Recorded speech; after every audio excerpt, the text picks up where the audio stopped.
안녕하세요. 히브리 관점으로 구속사를 읽는 토라 포션 세계에 오신 분들을 축복합니다. 이번 주 토라 포션은 하예이 사라입니다. 이번 주 설교는요, 사라의 삶 전체가 하나님 안에서 어떻게 하나의 온전한 이야기로 완성되는지, 또 그 삶이 남긴 영적인 유산은 무엇인지 이걸 함께 살펴보는 시간이 될 겁니다. 오늘 우리가 살펴볼 김수근 목사님 설교는 사라의 삶, 하예이 사라를 통해서요, 한 인생이 하나님의 신실하심 안에서 어떻게 의미를 찾고 완성되는지, 그리고 그 믿음의 유산이 다음 세대로 어떻게 이어지는지 이걸 보여주고 있습니다. 설교 제목 하예이 사라, 이게 사라의 생명들이라고 직역된다면서요.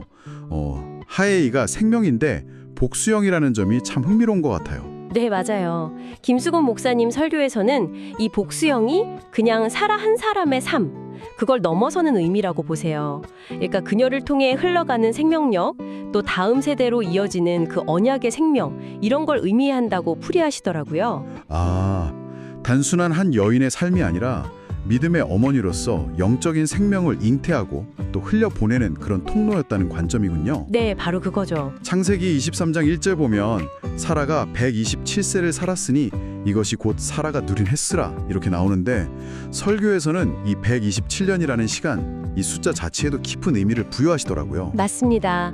히브리 관점에서 보면 숫자가 종종 상징적인 의미를 갖잖아요. 설교에서는 100하고 20하고 7 이렇게 나눠서 해석을 하세요. 127이요? 각각 어떤 의미가 있는 건가요? 네, 7은 보통 순전함, 깨끗한 영 이런 걸 상징하고요. 20은 관계 속에서 영향을 미치면서 꽃 피우는 시기, 그리고 100은 완전수잖아요. 그래서 언약 안에서의 성숙, 완성을 의미한다고 보는 거죠. 그러니까 사라의 인생 여정이 순전함에서 시작해서 관계 속에서 성숙하고 마침내 언약 안에서 완성되는 그런 아름다운 그림으로 그려진다는 거네요. 그렇죠. 그러니까 하예이 사라는 단순히 얼마나 오래 살았나 이걸 말하는 게 아니라는 거죠. 아, 삶의 질, 그 전체적인 서사. 네, 맞아요. 어떻게 살았느냐. 흩어져 보이는 삶의 조각들 있잖아요. 그런 것들이 하나님의 신실하심이라는 실로 이렇게 꿰어져서 하나의 의미 있는 이야기로 완성되었는가, 이게 중요하다는 겁니다. 우리 각자의 삶도 마찬가지겠네요. 때로는 의미 없어 보이는 시간들이 모여서 주님 안에서 온전한 이야기로 만들어진다는 것. 이게 설교의 핵심 메시지 중 하나군요. 네, 정말 그렇죠. 김수건 목사님 설교를 따라가 보면 사라의 삶을 크게 세 단계로 나눌 수 있다고 하셨어요. 첫 번째 단계가 그녀의 처음 이름, 사라의 시절이잖아요. 네, 사라이. 나의 공주, 나의 통치자, 이런 뜻인데 이 이름이 상징하는 바가 좀 흥미로웠어요. 네, 그 사를, 샤르가 통치하다, 다스리다 이런 뜻이고, 뒤에 붙는 이 야이가 나의라는 소유격이거든요. 그래서 나의 통치, 자기 중심적인 삶의 방식을 좀 암시한다고 설교는 해석해요. 아, 약속은 받았지만 여전히 내 생각, 내 방식으로 문제를 풀려고 했던 시기. 그렇죠. 창세기 16장 보면 하갈을 통해서 아들을 얻으려고 했잖아요. 그게 딱 대표적인 모습이죠. 성경은 이런 상태의 그녀를 아카라라고 표현하는데, 이게 뿌리 뽑힌, 열매 맺지 못하는 그런 상태를 의미해요. 근데 사라의 시설에 유독 좀 소극적이고 침묵하는 모습이 많이 보이잖아요. 설교에서 그 이유에 대해 몇 가지 가능성을 제시하는 부분이 인상 깊었어요. 창세기 12장에서 약속받고 나서 16장까지 거의 10년 동안 사라 목소리가 잘 안 들려요. 네, 맞아요. 그 긴 침묵의 배경에는 아마 여러 복합적인 감정들이 있었을 거예요. 설교에서는 일단 그 오랜 기다림에서 오는 피로감, 이걸 지적하고요. 또 하나는 하나님에 대한 오해 가능성도 이야기하세요. 오해요? 어떤 오해죠? 여호와께서 나의 출산을 허락지 않으시니, 이 말이 창세기 16장 2절에 나오잖아요. 이 말 속에서 약속은 하셨는데 실제로는 하나님이 막고 계신다, 이런 왜곡된 하나님 이미지를 가졌을 수 있다는 거죠. 어쩌면 좀 서운함이나 반항심으로 침묵했을 수도 있고요. 하긴 창세기 18장에서 아브라함이 손님들 대접할 때도 장막 뒤에 숨어 있고 누가 네 안에 사라가 어디 있느냐 물어도 안 나오고, 그런 모습 보면 참 위축되어 있었구나 싶어요. 네, 그래서 설교에서는 사라의 개인적인 배경에서 단서를 찾으려는 시도도 하는데요. 예를 들어서 아브라함이 사라를 나의 누이라고 2번이나 소개하잖아요. 네, 애굽에서도 그렇고 그랄에서도 그랬죠. 그쵸. 실제로 창세기 20장 12절 보면 아버지는 데라로 갔고 어머니는 다른 이복 누이였다고 나오는데 만약 그랬다면 성장 과정에서 뭔가 정서적인 어려움이나 서러움 같은 게 있었을 수도 있다. 이런 추측을 해보는 거죠. 아, 그럴 수도 있겠네요. 또 다른 해석도 언급하시던데요. 네, 그 유대 구전 율법 해설집 있잖아요. 미드라시 같은 유대 전승에는 사라가 아브라함 동생 하란의 딸, 그러니까 조카였다는 견해도 있어요. 조카요? 네. 미드라시는 성경 본문의 빈틈을 좀 채우거나 윤리적인 교훈을 찾으려는 그런 고대 유대 헌인들의 주석인데요. 만약 이 전승이 맞다면 아버지 하란이 일찍 죽었기 때문에 사라가 고아로 자랐을 가능성도 생각해 볼 수 있는 거죠. 어느 쪽이든 좀 순탄치 않은 어린 시절을 보냈을 수 있다는 거예요. 결혼하고 나서도 참 힘들었잖아요. 고향 떠나 낯선 땅 전전하고 남편 때문에 2번이나 다른 남자 아내가 될 뻔하고 무엇보다 아이 못 낳는 고통에다가 하갈한테 무시까지 당하고 어후, 이런 경험들이 쌓이면서 정말 자신감도 잃고 마음 문을 닫게 됐을 거란 설명이 참 와닿더라고요. 맞아요.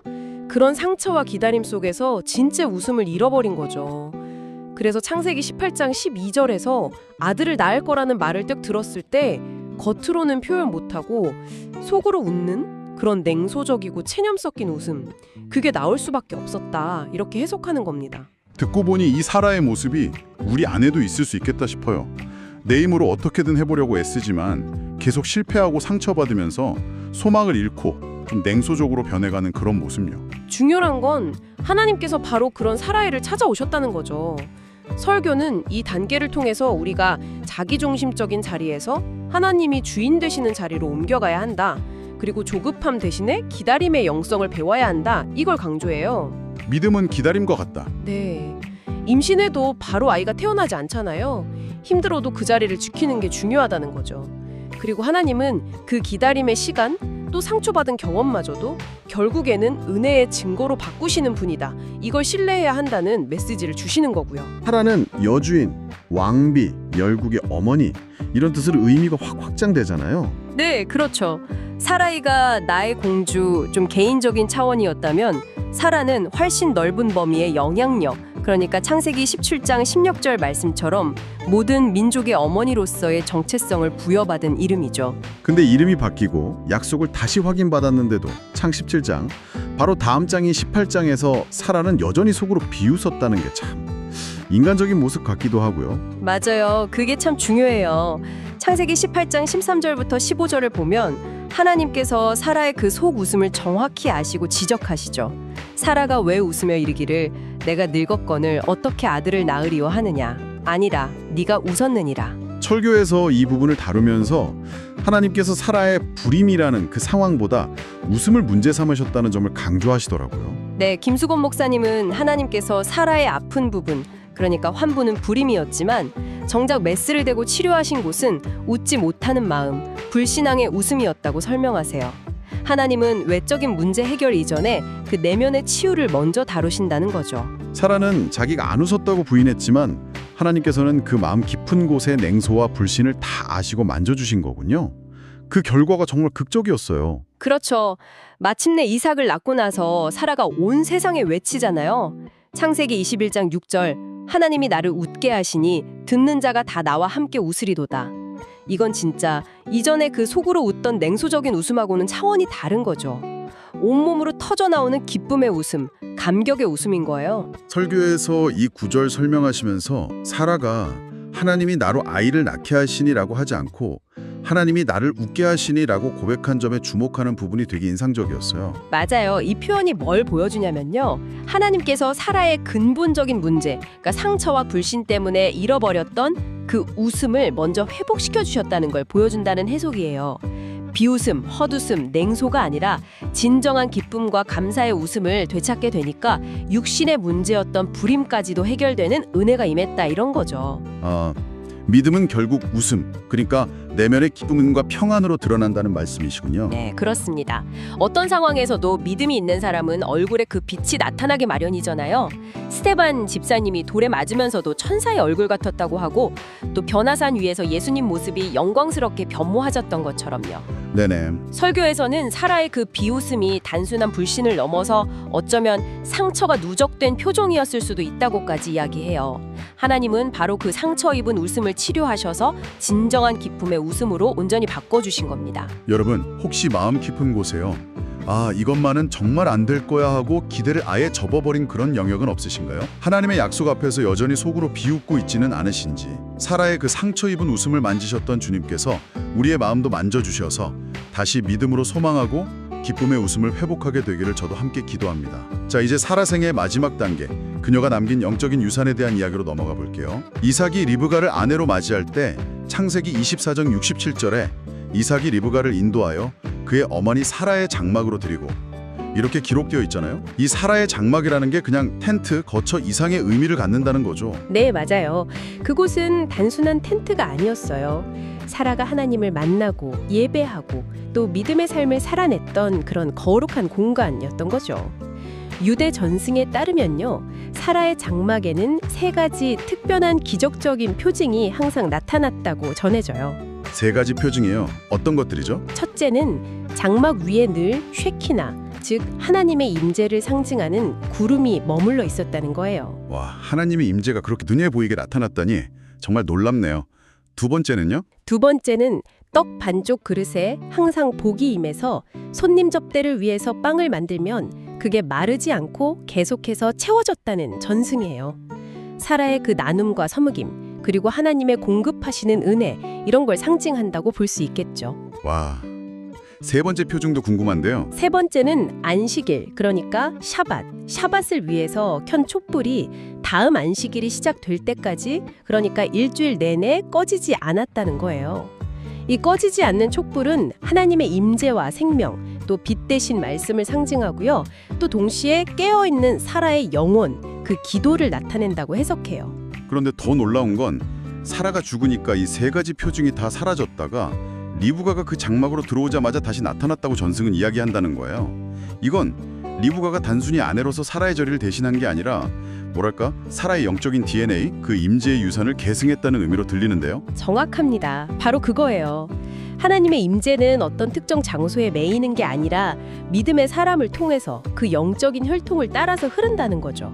하나님은 사람에게 당신의 임재를 위탁하시는 거예요. 아, 그렇군요. 그래서 오늘날 우리가 세워야 할 사라의 장막은 바로 우리의 심령, 즉 하나님을 향한 갈망과 기도의 자리, 그리고 우리의 가정, 사랑과 용서, 말씀이 중심이 되는 그런 공간, 그리고 우리의 공동체, 함께 예배하고 서로 돌보는 믿음의 교제, 이런 것이라고 설교는 적용하고 있습니다. 근데 이야기가 거기서 끝나지 않고 언약을 이어갈 다음 세대, 그러니까 이삭의 신부 리브가를 찾는 여정으로 쭉 이어지죠. 하나님의 이야기는 죽음을 넘어서 계속된다는 걸 보여주는 것 같아요. 네, 맞아요. 하나님의 언약과 임재는 결코 단절되지 않습니다. 아브라함의 그 신실한 종이 이삭의 아내를 찾으러 갔던 곳, 그 만남의 장소가 어디였는지 주목할 필요가 있어요. 바로 우물곁이었죠. 우물곁이요? 네, 창세기 24장 11절 15절 보면 나와요. 성경에서 우물은 그냥 물 깃는 곳, 그 이상이에요. 생명의 근원, 또 만남과 계시, 언약이 이루어지는 그런 영적인 장소를 상징하는 경우가 많거든요. 듣고 보니 그렇네요. 리브가는 그 우물가에서 자기뿐 아니라 종과 그의 낙타들한테까지 기꺼이 물을 길어주는 그런 섬김의 모습으로 발견되잖아요. 화려한 곳이 아니라 생명의 물을 길어 나누는 그 자리, 즉 예배와 기도의 자리에서 신부가 준비되고 발견된다, 이런 메시지로 다가오네요. 맞습니다. 그리고 바로 그 시각에 신랑인 이삭은 뭘 하고 있었는지 성경이 기록하고 있죠. 창세기 24장 63절, 이삭이 저물 때에 들에 나가 묵상하다가, 아, 여기서 묵상하다로 번역된 히브리어 라수아흐가 좀 특별한 의미를 갖는다고요? 네, 보통 우리가 생각하는 조용히 생각하는 명상하고는 조금 달라요. 라수아흐는 하나님과 깊고 친밀하게 대화하면서 자기 마음을 막 쏟아놓는 기도? 마치 친구랑 같이 걸으면서 이야기하듯이 하나님과 동행하는 그런 기도를 의미해요. 마음을 쏟아놓는 기도? 네, 그때 이삭이 어머니 사라를 잃은 슬픔 가운데 있었잖아요. 또 인생의 중요한 전환점인 결혼을 앞두고 있었고요.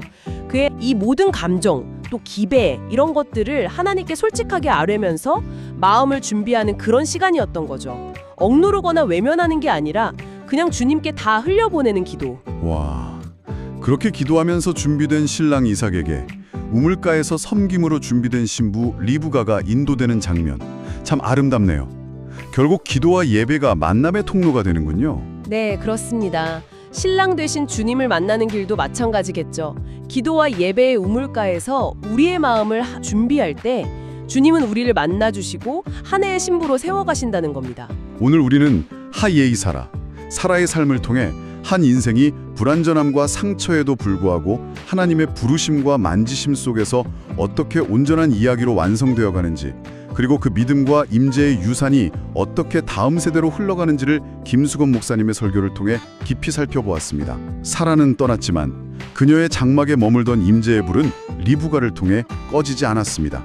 네, 하나님의 언약은 신실하고 그분의 임재는 세대를 이어서 계속됩니다.